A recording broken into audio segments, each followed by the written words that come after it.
Cada día, en todo el país, alrededor de 26 millones de alumnos de educación básica.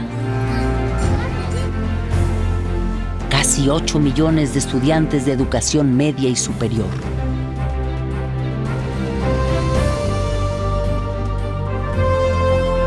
Y 2 millones de maestros de todos los niveles protagonizan la hazaña de la educación pública mexicana.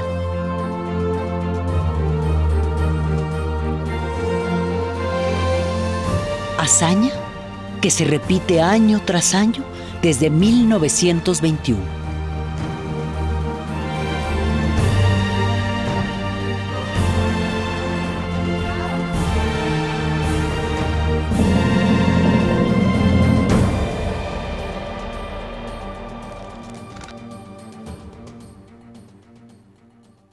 Que pues yo no soy millonario para dejarles su futuro asegurado. Lo único que les puedo dejar es los estudios. Yo quiero que tenga una carrera, que tenga las oportunidades que nosotros no teníamos. Que no vivan pues en la ignorancia como uno. Sus diccionarios, ustedes quiero... El pilar de este esfuerzo a lo largo de los años ha sido el artículo 3º constitucional surgido en 1917. Tener el servicio educativo, que los chicos asistan a la escuela, que permanezcan en ella y que concluyan sus estudios cuando debe ser, pues se dice muy fácil, pero conseguirlo es muy complicado, ¿no? En la educación gratuita y laica no se distinguen diferencias sociales, económicas, de raza o religión. La escuela atiende a todos y debe ser respetuosa de las creencias y de las no creencias de todos. Porque siento que una cosa es la religión por un lado, eso se lo tiene que dar la familia, y la educación junto con los padres en la escuela. Y me gusta la pública por eso. En 70 años pasamos de la primaria obligatoria a que también lo fueran la educación preescolar y la secundaria, bajo el concepto de educación básica. México tiene la tasa de cobertura de educación preescolar más importante del planeta. Y eso no lo dicen en los críticos de la educación. ¿Que yo les leyera un cuento? Sí. Otro esfuerzo complementario de texto gratuito lo ha sido el libro. Sus primeros ejemplares para la primaria empezaron a repartirse en 1960. En los primeros años hubo confrontaciones con ciertos grupos porque se pensó que el libro de texto era un elemento de adoctrinamiento. Los libros de texto gratuito fueron atacados por los sectores más conservadores de la Iglesia Católica.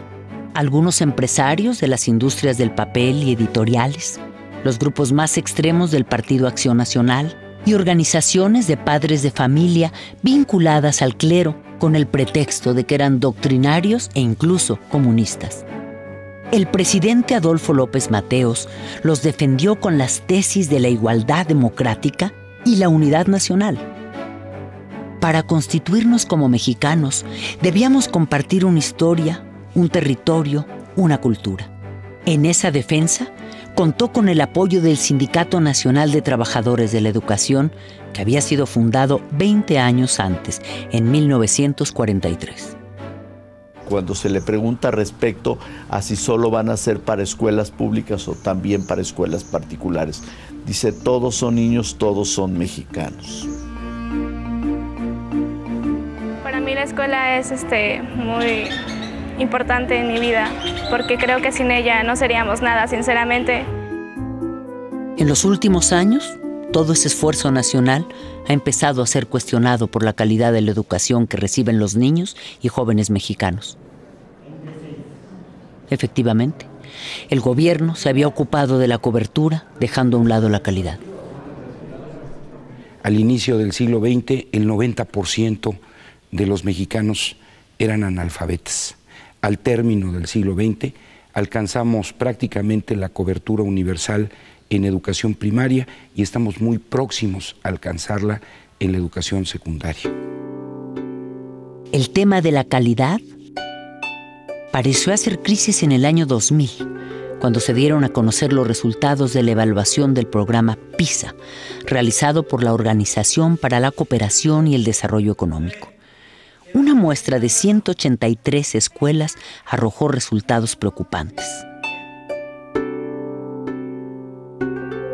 Sin embargo, en el examen PISA 2009, realizado a alumnos de 15 años, de acuerdo a los resultados y respecto a los países latinoamericanos, en lectura, México se encuentra en el mismo nivel que Uruguay, por arriba de Argentina, Brasil, Colombia, Panamá y Perú, así como del promedio de América Latina. Sin embargo, su media es inferior a la de Chile. En ciencias, México tiene un desempeño superior al promedio de América Latina. En matemáticas, México se ubica solo por debajo de Uruguay, al mismo nivel que Chile, y supera el promedio de América Latina. Sí, también es cierto que estamos muy lejos de los de arriba: Shanghái, China, Hong Kong y Corea del Sur. En los últimos años se ha impulsado mucho la política de evaluación.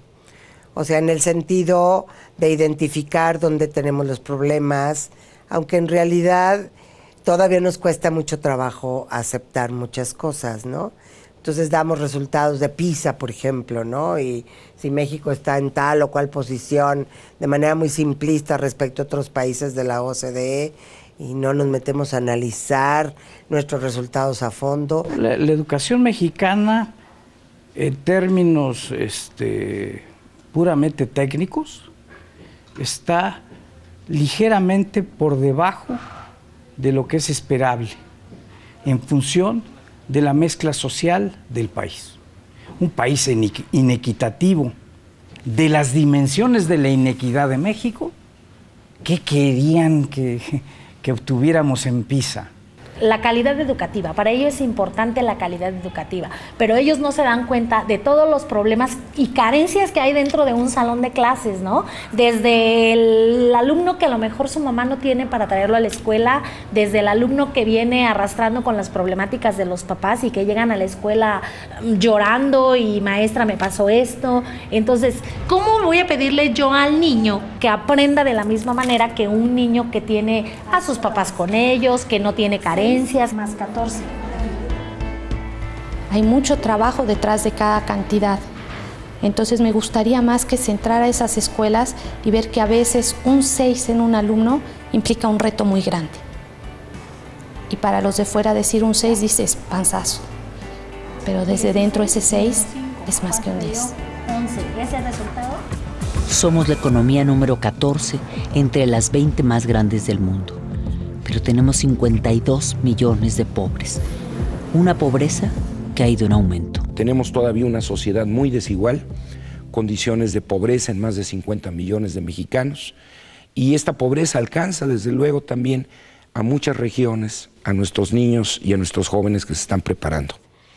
Las niñas que vienen así con la pancita vacía, por eso fue de que nuestro director y nuestro subdirector se empeñaron en pedir un desayunador al municipio, porque nuestros niños se desmayaban en los honores, se dormían en las bancas, y el maestro nos decía, es que hay muchos niños que no comen porque unos vienen de lejos. Según el promedio nacional, los mexicanos tenemos un ingreso de 11,400 pesos al mes. Esta cifra esconde la enorme desigualdad que hay entre el 10% más pobre, que gana apenas 2,040 pesos, y el 10% más alto, que obtiene ingresos de 44,000 pesos mensuales o más, mucho más. El 70% de la población tiene apenas el 30% del ingreso que se produce en el país, mientras que el restante 30% tiene con enormes saltos el 70% de ese ingreso.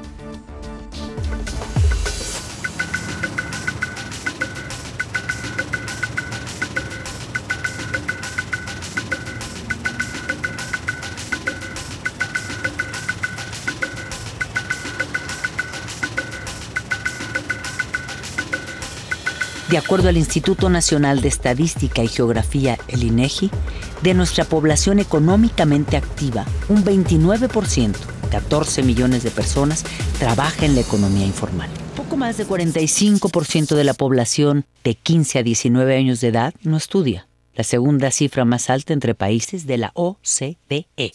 Para estudiar pues tiene uno que tener los recursos, ¿no? Y las posibilidades, cosa de que muchos no tenemos. Dejé de estudiar porque pues necesitaba trabajar también, ¿no? Pues porque no, yo estaba estudiando, pero pues ya no, y pues es muy difícil, ¿no? Muchas familias necesitan que sus hijos se pongan a trabajar lo antes posible, como sea. Primero está la sobrevivencia. Debido a que México destina casi la cuarta parte de su gasto público a la educación, hay quienes consideran que hay recursos suficientes. Pero tan solo en los últimos 6 años, la economía mexicana ha crecido apenas al 2% anual.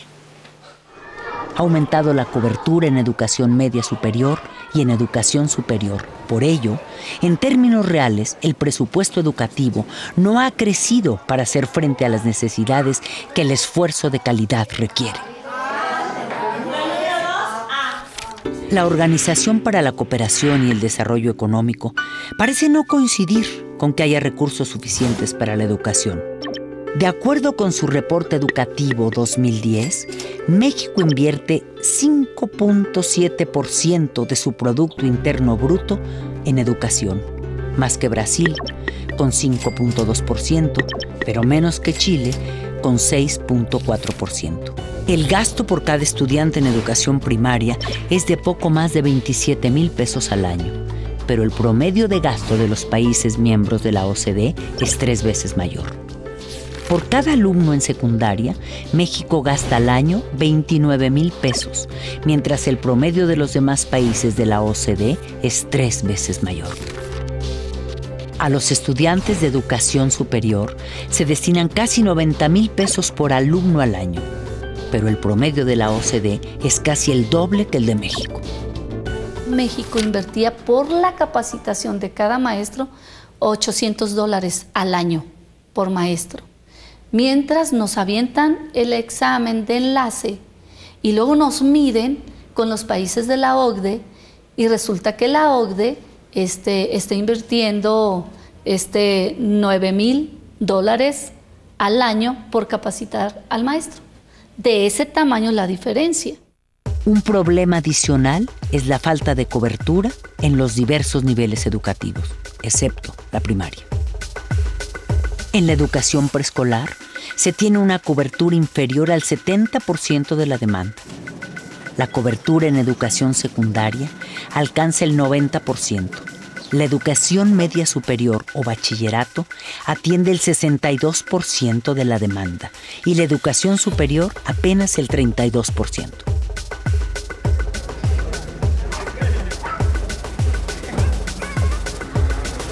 Yo quería diseño automotriz, con algo así de carros y todo eso, pero pues no.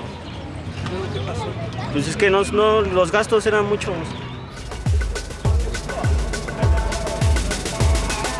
Las gracias a mi profesor Luis de primero de primaria y a mi profesor de física, porque gracias a ellos aprendí no solo cosas de la escuela, sino también experiencias de vida nuevas.